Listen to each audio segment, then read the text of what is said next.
Anyone who owns a boat knows that boat stands for bring on another 1,000. That's right, boats are expensive. They are money pits. I heard someone say before that a boat is a hole in the middle of the water that you throw all your money into. And that can be very true. But today we're gonna try and save you some money.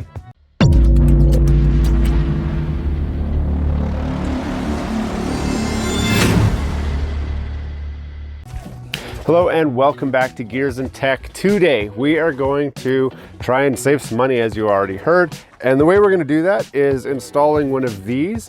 Now this is a fresh water filter basket, and what it does is it's got this removable basket here.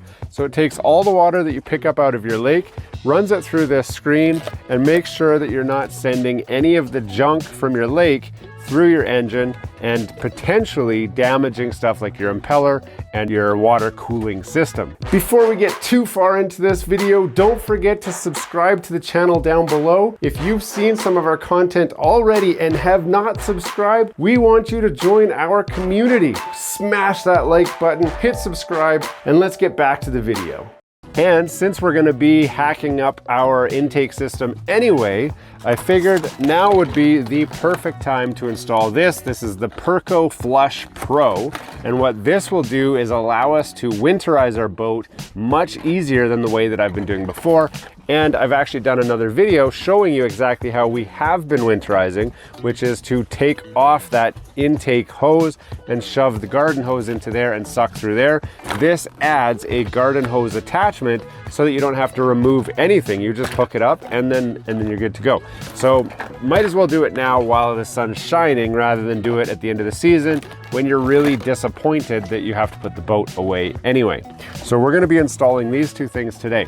Now, why am I installing these? So this lake that I'm at, for those of you who don't know, I am at beautiful Pine Lake, Alberta.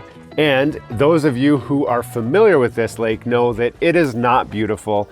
It is the most disgusting lake that I have ever been on, but due to limited funds and the proximity to my main home, this lake is the lake that we ride at. And this lake is gross. It has these disgusting freshwater squids in them, or freshwater shrimp in them, which just get everywhere. When you jump in the water, they get all over your swimsuit. They're stuck inside your life jacket. We're like pulling these things off all the time.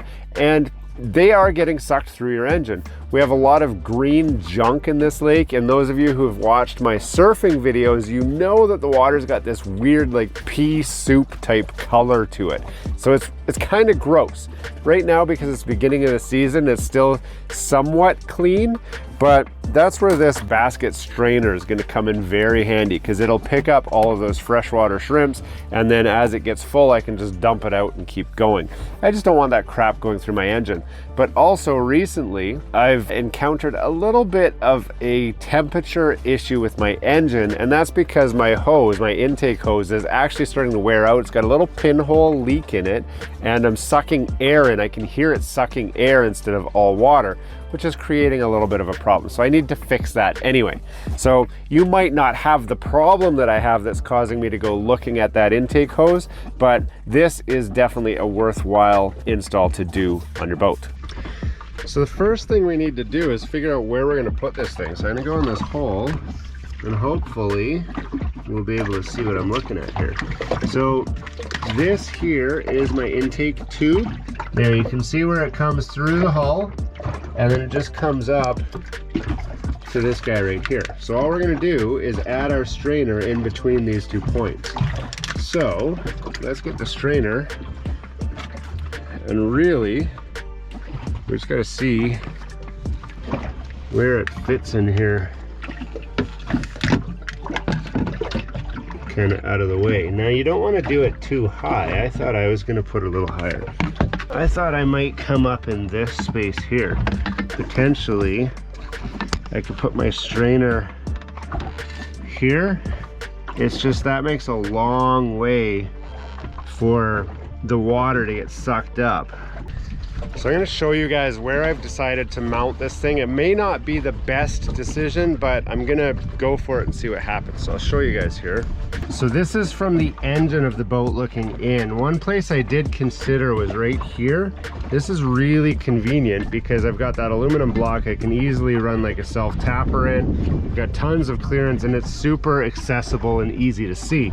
The problem is with going up this high is that I need to suck the water from the bottom of the boat up and then back over to the intake of the engine. So there's a chance by mounting it this high, it's way above the water line. So there's a chance that I'll actually suck air and will burn up my impeller, which is way back over there.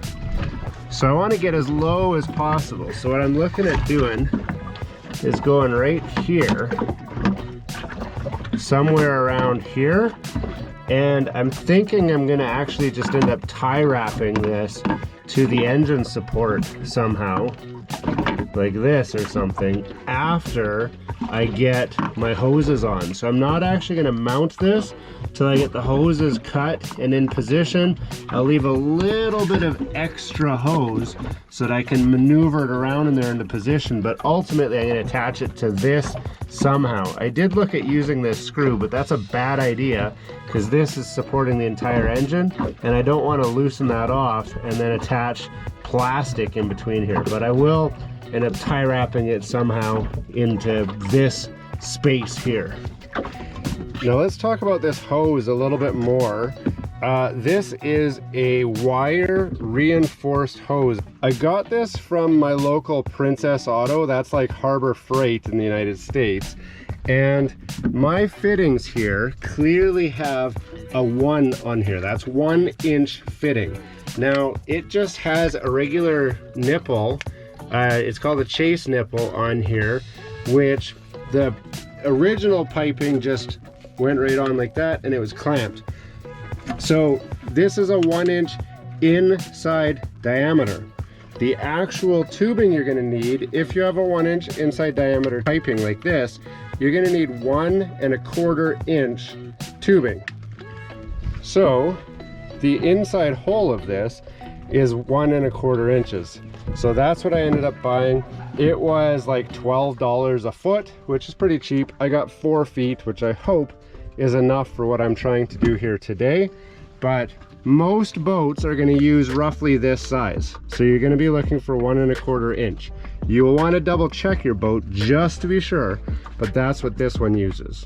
So we've got our first tube done here. This is going to be our intake tube. If you're not sure which one's the intake tube, there are arrows on here. I don't know if you guys can see them. There's a little arrow right there that lines up with this.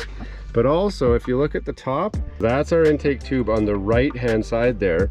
And then the tube that goes to the engine, obviously, is going to be on the other side of the basket. That side there, because we want, obviously, the basket to catch all the junk that's sucked up out of the lake. So that comes up out of the lake from here, goes into the engine from there. So I've got the first piece cut and roughly fit in. So I'm going to just put this in place and then figure out how I'm going to get that guy into this circuit. So I got to figure that out next. I'll show you real quick here with this in position. So that's it, roughly in position. The intake tube's hooked up down there.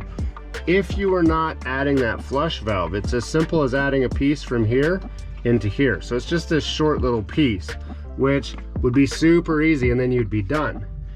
But since I want to add this, obviously this doesn't fit very well in here. So I kind of can end up coming back down and then back up. And I think what I'm going to do is rotate this so it's coming over here so that I can kind of loop down and back up and into this guy here, just to give me a little bit more space, because I'm thinking, unfortunately, this is going to end up down here, maybe even down there.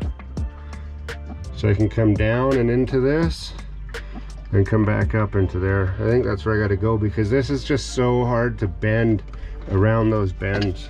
As you can see by the change in the sun's angle, it's been a little while.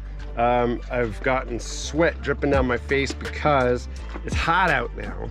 So I'll show you what we've done so you can see what the hookup is here. We have abandoned that Perco, whatever that's called. So the reason I'm abandoning that is because I can't rotate the fitting on the V drive because I don't have the right tools here out at the lake to do that. So that is going to actually become a fall project. So I'm gonna just hang on to that to add it later. But we did get the filter in and I'm gonna show you guys that now. So this is the fitting that I needed to rotate that I couldn't. So you can see way down there, the pickup for the boat is connected up to this guy right there. So that's our basket filter, and then it just comes out of there back into the V drive exactly where it was before. Now I have attached this with just one of these clamps that I put around the engine support. So this thing's gonna hold it in place so it's not gonna move, but let's see it from the other side. If we look at it from this side in the engine bay, you can see I got lots of access to unscrew it. I can pull the basket out without losing the filter or without losing the gasket, and you can dump this out and then add that back in, and the cover can go back on.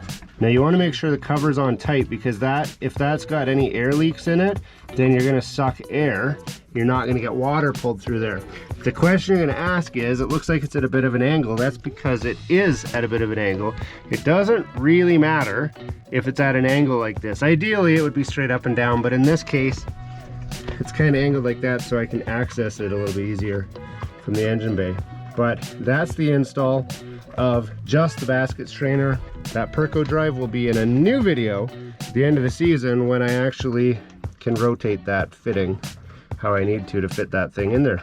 So there you have it. You've seen the whole install of the basket strainer. It's not that difficult. Some tools that you're gonna need. You definitely need something that can cut the metal reinforcement. You have to use metal reinforced intake hose because it's under suction. So if you don't use that metal reinforced, it'll collapse and then it'll just cavitate your engine, and that will cause problems. It will overheat instantly. Well, not instantly. You'll get a little bit of driving before it overheats, but it's really bad for it. So definitely need to use that metal reinforced hose, which means you need to use a hacksaw or something that has some wire cutters or something so that you can cut through that metal reinforcement. But other than that, just some regular hose clamps. You want to make sure that you double up all your hose clamps so that you have a point of a secondary security so that it doesn't come off. Because if that does come off, you could fill your boat with water and sink it. And you don't want to do that for sure. So you've seen the install here, not difficult. It's going to take, probably an hour, maybe a little bit more, depending on your boat and how familiar you are with the tools. And I'm doing it in the morning when it's still kind of cool. I've got the Bimini top out so that I'm not going to overheat while I'm sitting here filming this video, but you will be at the back of the boat. It might be worthwhile to have a helper, but it's really tight quarters, so you're not going to have a lot of space to get a helper in there anyway. So it is easily done as a one-man job. So I hope you enjoyed that. We'll see you again next time. Hey, thanks for watching all the way to the end of this video. We hope you enjoy the content in this video, and we'd love to have you come back. Consider subscribing to the channel if you haven't already. And for those subscribers who are looking for that extra special thing that you can do to support this channel, consider joining our members group. That's where we're building this community, the Gears and Tech community, where we can all enjoy content together. You'll get special perks, which we'd love for you to check out by clicking the link down below. For those of you who are just happy to watch the video, that's okay too. You can check out some of our other content right over here, where we've got some previous videos that have already been uploaded and enjoyed by many of our viewers already. We do hope to see you again. This has been Gears and Tech. Have a great day.